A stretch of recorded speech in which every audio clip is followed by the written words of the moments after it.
ಬೇಲೂರು ತಾಲೂಕಿನ ಪ್ರಸಾದಿಹಳ್ಳಿ ಗ್ರಾಮದ ಸರ್ಕಾರಿ ಹಿರಿಯ ಪ್ರಾಥಮಿಕ ಶಾಲೆಯಲ್ಲಿ ಅಂತಾರಾಷ್ಟ್ರೀಯ ವೈದ್ಯರ ದಿನಾಚರಣೆಯ ಅಂಗವಾಗಿ ಡಾಕ್ಟರ್ ಎಚ್ಆರ್ ನಾರಾಯಣಸ್ವಾಮಿ ಅವರ ಸಮ್ಮುಖದಲ್ಲಿ ಉಚಿತ ಆರೋಗ್ಯ ತಪಾಸಣೆ ಕಾರ್ಯಕ್ರಮ ಹಮ್ಮಿಕೊಳ್ಳಲಾಗಿತ್ತು.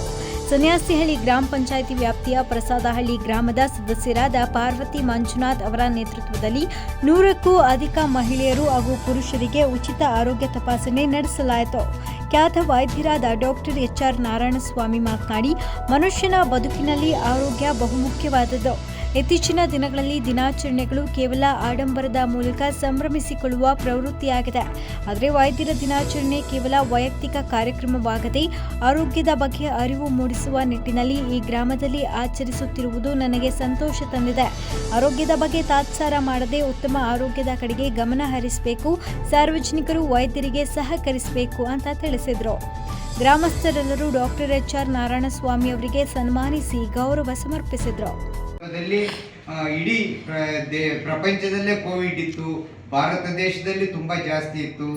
ಈಗ ಕೋವಿಡ್ ಬಂದು ಹೋದ್ಮೇಲೆ ಹಾರ್ಟ್ ಅಟ್ಯಾಕ್ಸ್ ತುಂಬ ಜಾಸ್ತಿ ಆಗ್ತಾ ಇದೆ. ಅದಕ್ಕೆ ಕಾರಣ ಕೋವಿಡ್ ವ್ಯಾಕ್ಸಿನ್ ಅಲ್ಲ. ಕೋವಿಡ್ ವ್ಯಾಕ್ಸಿನ್ ತಗೊಂಡಿದ್ದರಿಂದ ನರೇಂದ್ರ ಮೋದಿ ಅವರು ಕೋವಿಡ್ ವ್ಯಾಕ್ಸಿನ್ ತಂದಿಲ್ಲ ಅಂದಿದ್ರೆ ಅರ್ಧಕ್ಕರ್ಧ ಡಾಕ್ಟರ್ಸ್ ಉಳಿತಿರಲಿಲ್ಲ, ಅರ್ಧಕ್ಕರ್ಧ ನರ್ಸ್ಗಳು ಉಳಿತಿರ್ಲಿಲ್ಲ. ಈ ದೇಶದಲ್ಲಿ ಕೋವಿಡ್ ವಾರಿಯರ್ಸ್ ಅಂತ ಏನು ಸ್ಟಾಫ್ಗಳಿದ್ದಾರೆ ಅವ್ರು ಯಾರು ಉಳಿತಿರ್ಲಿಲ್ಲ. ಈಗ ಅವರು ವ್ಯಾಕ್ಸಿನ್ ಹಾಕಿಸಿ ನಮ್ಮ ಜೀವನ ಕಾಪಾಡಿದ್ದಾರೆ. ಅದರಿಂದ ನಾವು ಬದುಕ್ತಾ ಇದ್ದೀವಿ, ನಾವು ಬೇರೆಯವ್ರನ್ನ ಬದುಕಿಸ್ತಾ ಇದ್ದೀವಿ. ಅದಕ್ಕೋಸ್ಕರ ಆ ಕೋವಿಡ್ ಬಂದು ಈಗ 4ನೇ ವರ್ಷ ಆಗಿತ್ತು. ನಾನು 2021ರಲ್ಲಿ ನನಗೂ ಕೋವಿಡ್ ಬಂದು ಅಡ್ಮಿಟ್ ಆಗದಂಥ ಸಂದರ್ಭದಲ್ಲಿ ಅಪೋಲೋ ಹಾಸ್ಪಿಟ್ಲಲ್ಲಿ ಅಲ್ಲಿರೋ ಡಾಕ್ಟರ್ಸ್ಗಳು, ಅಲ್ಲಿರೋ ಸ್ಟಾಫ್ಗಳೆಲ್ಲ ಸೇರಿ ನಾನು ಡಾಕ್ಟರ್ ಕಮ್ ಪೇಷಂಟ್ ಆಗಿದ್ದೆ. ನನಗೆ ಕೇಕ್ ಕಟ್ ಮಾಡಿಸಿ ಇದೇ ರೀತಿ ಡಾಕ್ಟರ್ ಡೇನ ಅಲ್ಲಿ ಆಚರಿಸ್ಕೊಂಡೆ. ಆನಂತರ ಕೋವಿಡ್ ನಂತರ ಎಲ್ಲರೂ 30 ವರ್ಷ ಮೇಲ್ಪಟ್ಟು ಎಲ್ಲರೂ ರಕ್ತ ಚೆಕಪ್ ಒಂದ್ಸಲ ಮಾಡಿಸ್ಕೊಳ್ಳಿ. ಯಾಕಂದರೆ ಕೋವಿಡ್ ಬಂದು ಹೋದ್ಮೇಲೆ ಕೆಲವರು ಮಲಗಿದ್ದಾರೆ, ಕೆಲವ್ರಿಗೆ ಹಂಗೆ ನೆಗಡಿ ಕೆಮ್ಮು ಬಂದು ಹೋಗಿದೆ. ಅಂದರೆ ಎಲ್ಲರ ದೇಹದಲ್ಲಿನೂ ಕೋವಿಡ್ ವೈರಸ್ ಬಂದು ಹೋಗಿದೆ.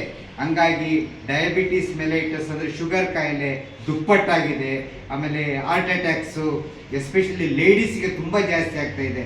18ರಿಂದ 40 ವರ್ಷದ ಲೇಡೀಸ್ ಏನೇನೆ ಹಾರ್ಟ್ ಅಟ್ಯಾಕ್ ಆಗಿ ಸಾಯ್ತಾ ಇದ್ದಾರೆ.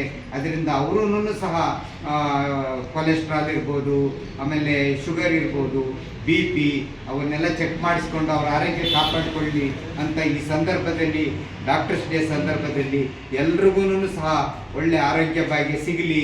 ಎಲ್ಲರೂ ಸಹ ಎಕ್ಸಸೈಸ್ ಮಾಡಿ, ನೀರು ಜಾಸ್ತಿ ಕುಡೀರಿ, ಜಾಸ್ತಿ ಪ್ರೋಟೀನ್ಸ್ ತಿನ್ನಿ, ಕೊಬ್ಬು ಕಡಿಮೆ ಮಾಡಿ, ಟೈಮ್ ಊಟ ಮಾಡಿ, ಆಮೇಲೆ ಟೈಮ್ ನಿದ್ದೆ ಮಾಡಿ. ಇದೆಲ್ಲ ಕಾರಣ. ಜಾಸ್ತಿ ಮೊಬೈಲ್ಗಳು ಮಕ್ಕಳು ಕೊಡೋಕೆ ಹೋಗಬೇಡಿ.